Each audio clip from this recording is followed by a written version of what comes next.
అన్నది స్టార్టింగ్ మీరు వింటే బీసీలకు 50 ఏళ్ళు దాటితే అంటే బీసీల వరకే 50 ఏళ్ళు దాటిన వాళ్ళకి ఇస్తారా, మిగిలిన వాళ్ళకి ఇవ్వరా? అదొకటి.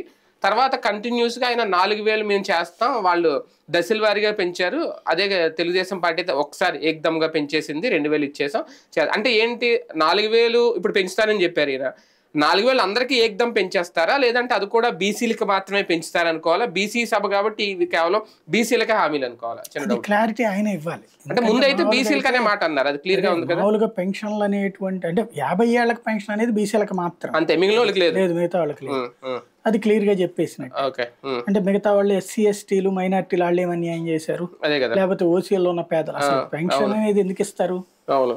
గతి లేని వాళ్ళకి ఇస్తున్నాం, లేదా గత్యంతరం లేని వాళ్ళకి ఇస్తున్నాం. అందులో కులాలు ఏముంది ఇంకా? మరి అదే ప్రస్తావన, దాంట్లో కుల విభజన చేశారు చంద్రబాబు గారు.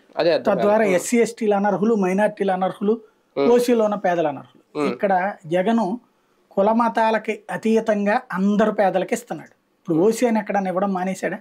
లేదు, అదే అంటున్నాను, ఆ కంపారిజన్ లేదు కదా. ఈవెన్ 65 ఏళ్ళు ఇదివరకు చంద్రబాబు ఉన్నప్పుడు ఇచ్చింది పెన్షన్, దాన్ని 60 ఏళ్లకే తగ్గించాడు జగన్.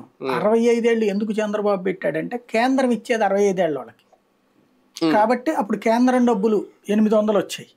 800 వస్తున్నప్పుడు ఈయన 1000 రూపాయలు ఇచ్చారు. 800 రూపాయలు అప్పుడు కేంద్రం డబ్బులు. వీళ్ళు లెక్కలు చెప్తుంటాడు జగన్, అప్పుడు ఇంతే ఇచ్చాడు మేము ఇంత ఇచ్చామని. ఎందుకు తేడా వచ్చిందంటే అదే కారణం.